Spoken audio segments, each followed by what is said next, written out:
Hi dear friends, welcome back my YouTube channel Gautam education online classes. मित्रों, आज हम लेकर आए हैं टीजीटी पीजीटी का previous years solved question paper. चलो शुरू करते हैं। तो पहला क्वेश्चन दिया गया है, transforms direct narration into indirect narration. Transform direct narration into indirect narration, यानी डायरेक्ट नरेशन को इनडायरेक्ट नरेशन में परिवर्तित करना है, ट्रांसफॉर्म करना है। तो दिया गया है, राम सेड, राम ने कहा, how lovely this flower is. ठीक है, यह फूल कितना लवली है।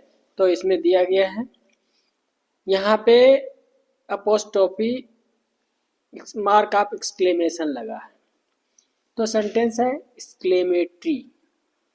तो एक्सक्लेमेटरी जो सेंटेंस होते हैं तो हम उसको सेड, ये जो सेड दिया गया है इसको हम हटा देते हैं। सेड को हटाकर हम एक्सक्लेम्ड विद सरप्राइज्ड कर देते हैं। तो इसमें देखते हैं एक्सक्लेम्ड विद सरप्राइज्ड कौन सा है। तो ऑप्शन ए में तो सेड ही दिया गया है, ऑप्शन में भी एक्सक्लेम्ड विद जॉय दिया गया है, और फिर सी में एक्सक्लेम्ड विद जॉय दिया गया है, और दैट, इसमें दैट तो लगेगा नहीं, तो ये तो गलत है, और ए वाला भी गलत है। ऑप्शन बचा बी और सी। ठीक है, अब इनमें हमें देखना है। तो Ram exclaimed with Joy, Ram exclaimed with Joy दोनों सही है। फिर उसके बाद में हमें क्या करना है, इन्वर्टेड कॉमा में हटाकर हमें कंजक्शन का प्रयोग करना है। कंजक्शन हमने दैट निकाल लिया। दैट कंजक्शन के बाद हमें लेना होता है, ठीक है, subject.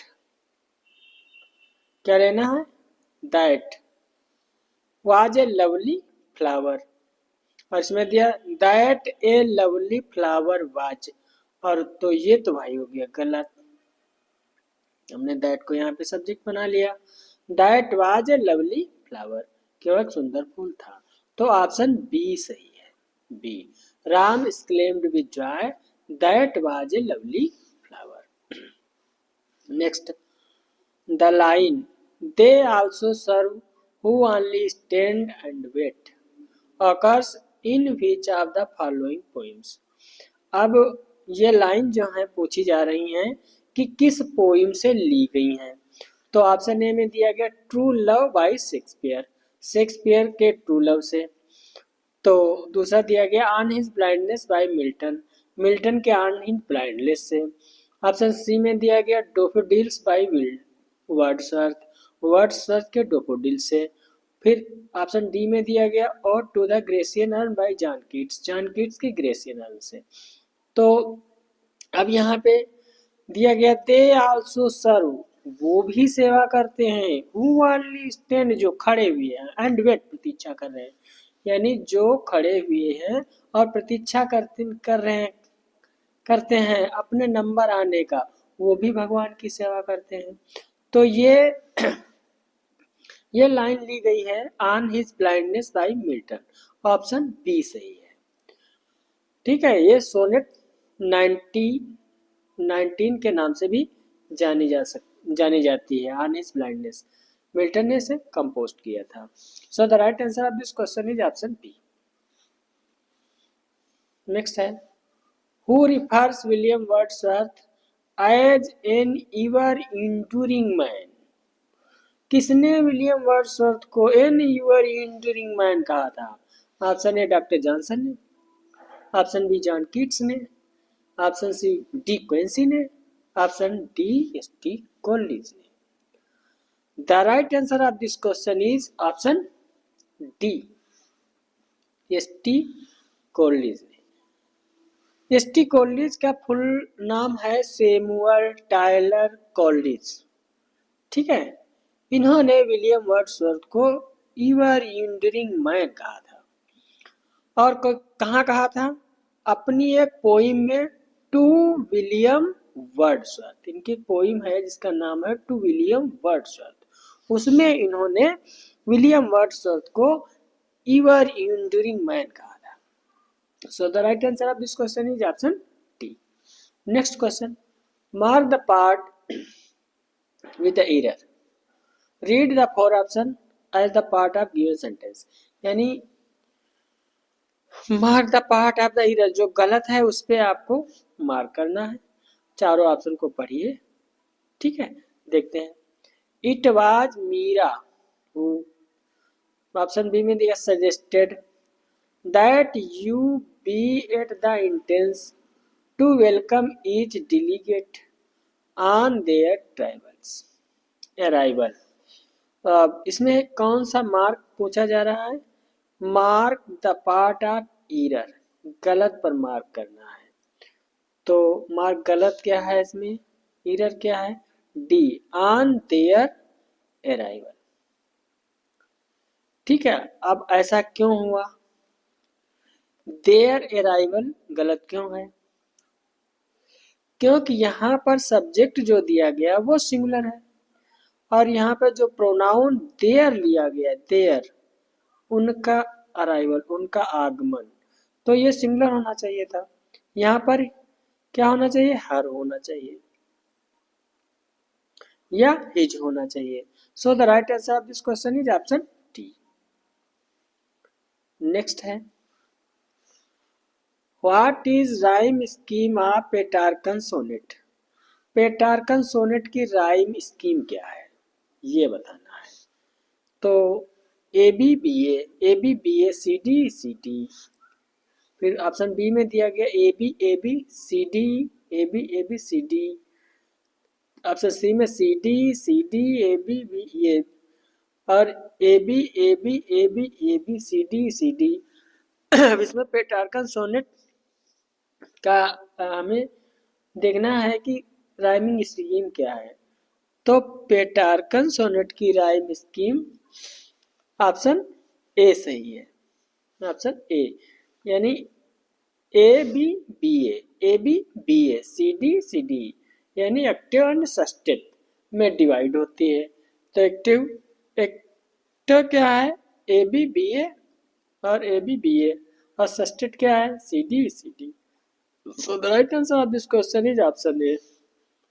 What is the grammatical status of the underlined word in the following sentence? Everybody join hands and dances round.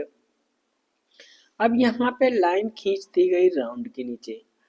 पूछा जा रहा है कि अंडरलाइन वर्ड जो है सेंटेंस में वो ग्रामेटिकली यानी ग्रामर के तौर पर क्या है। ऑप्शन ए में दिया गया नाउन, ऑप्शन बी में दिया गया एडवर्ब, ऑप्शन सी में एडजेक्टिव, ऑप्शन डी में वर्ब। तो right answer of this question is option B, क्या है? एडवर्ब है। तो क्या करें? टेंसेज, टेंसेज मतलब वर्ब है, और वर्ब की विशेषता बता रहा है राउंड, तो ये हो गया adverb. So the right answer of this question is option B.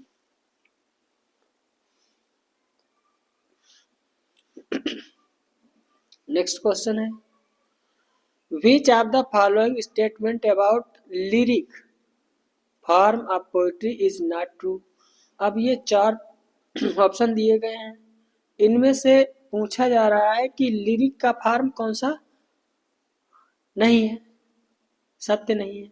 अब इसमें से देखना है। ऑप्शन ए में a lyric contains 14th line, lyric में 14 लाइन होती हैं।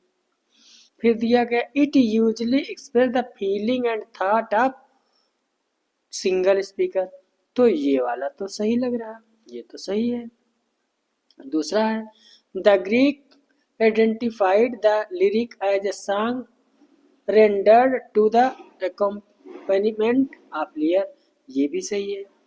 ए लिरिक पोइम में be brief expression of mood, ये भी सही है।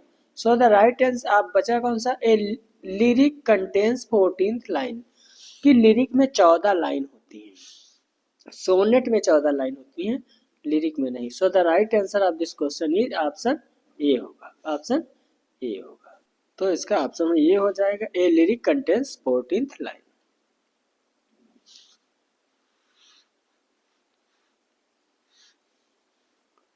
नेक्स्ट है the term carpe diem means term carpe diem का क्या अर्थ है? ऑप्शन ए में दिया गया hail the day, option B में seize the day, option C में goodbye the bright day, option D में सीज द डे। तो इसमें कौन सा सही है? The right answer of this question is option B, seize the day, seize the day.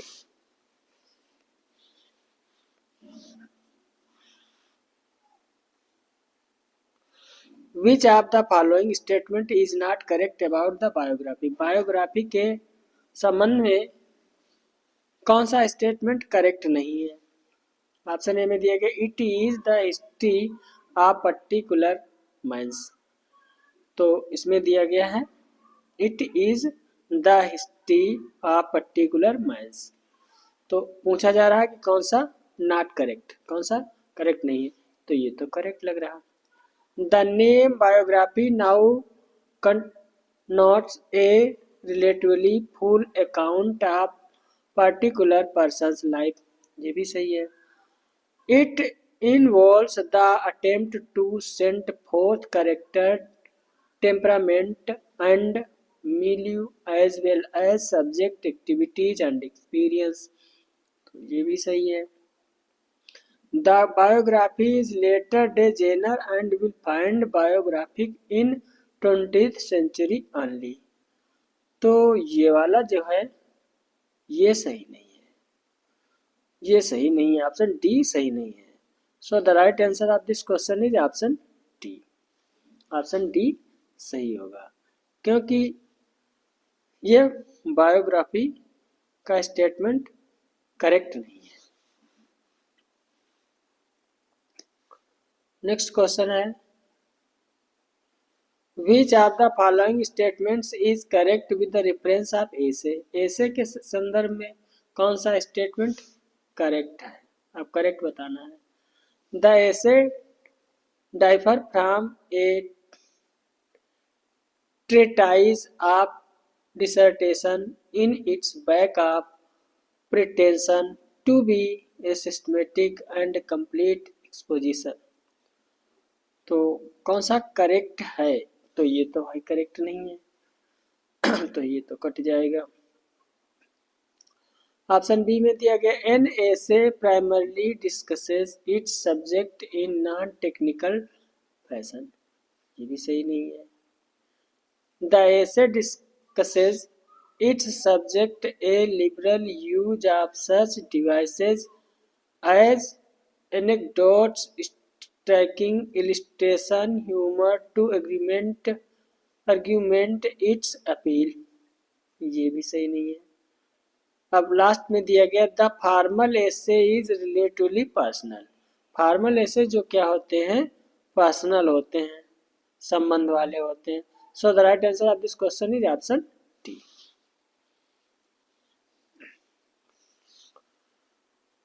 Next question. Thou hadst a voice whose sound was like the sea, pure as the naked heaven's majestic free।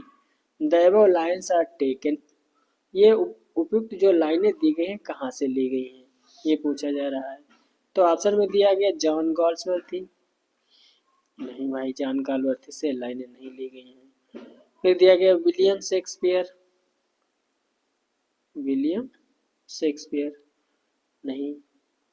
फिर है William Wordsworth नहीं। तो कहाँ से ली गई? John Milton. ये John Milton ये लाइनें जो हैं जॉन मिल्टन की लंदन 1802 से ली गई। ये लाइनें लंदन 1802 से ली गई। So the right answer of this question is option C, John Milton.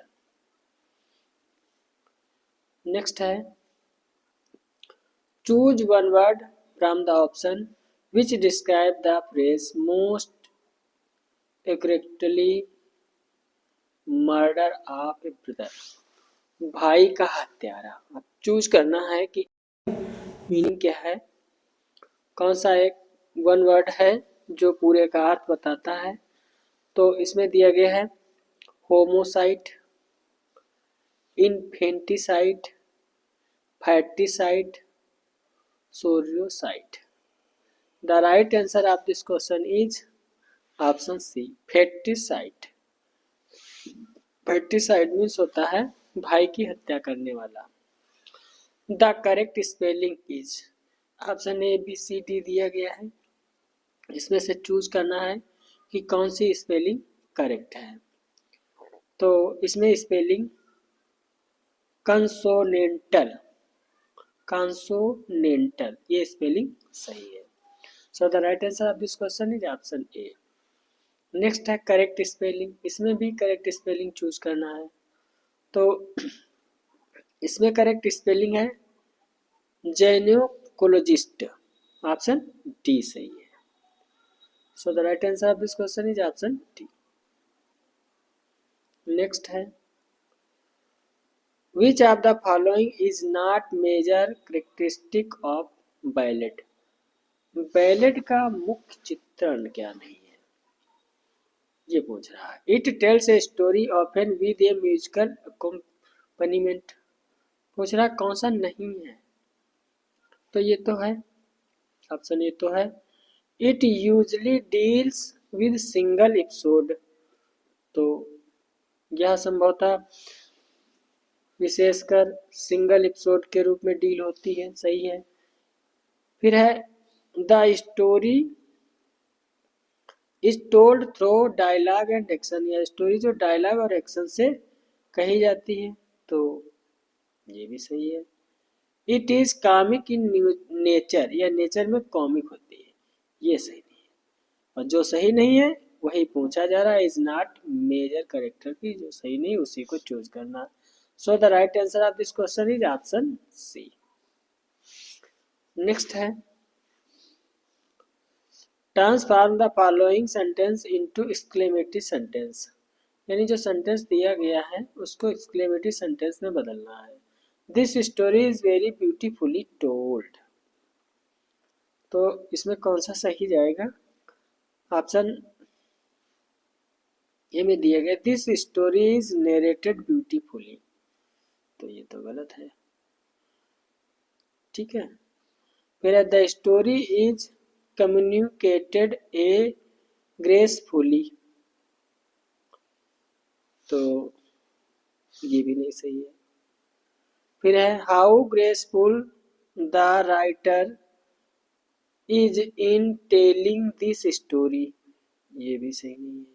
How beautifully this story is told, तो ये ऑप्शन सही है, how beautifully this story is told. So the right answer of this question is option D.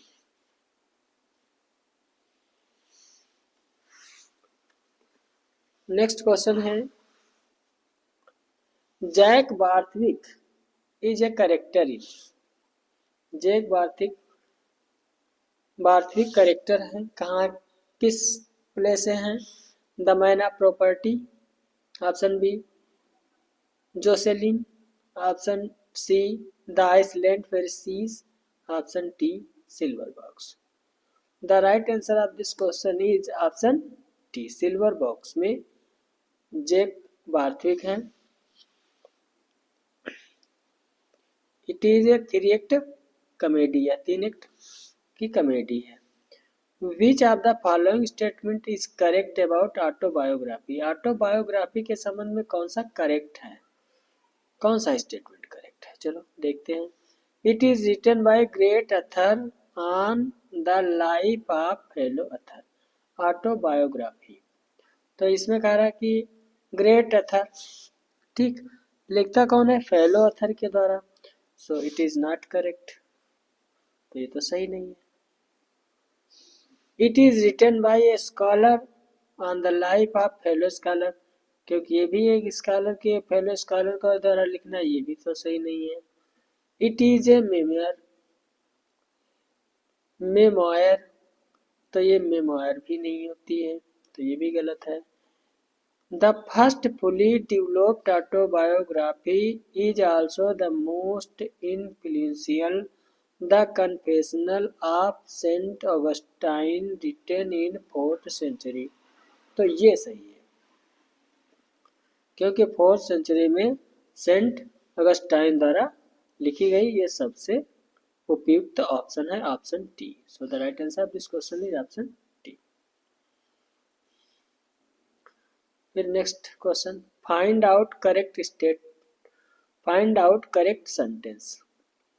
अब इसमें देखना है, he gave me much too pain, much और too दोनों साथ साथ दिए गए हैं, it is not correct. I shall go just now, I shall go just now, ये भी नहीं सही है। He always gets success since he hardly work, ये भी नहीं सही है। I shall be only too glad to see you, ये ऑप्शन सही है। So the right answer of this question is option D. Who called Shakespeare a Johannes factotum, a jack of all trades? किसने कहा है? Christopher Marlowe ने, Samuel Johnson ने, Robert Greene ने, William Wordsworth ने। The right answer of this question is option C, Robert Greene ने कहा है, jack of all trades. I hope आपको ये वीडियो अवश्य पसंद आई होगी और आपकी परीक्षा के लिए बहुत ही महत्वपूर्ण है, तो कृपया लाइक और शेयर अवश्य करें, ताकि हमारे अंदर भी एक ऐसी फीलिंग आए कि मैं प्रतिदिन नियमित वीडियो तुम लोगों के लिए बनाता रहूं। Thank you, see you again.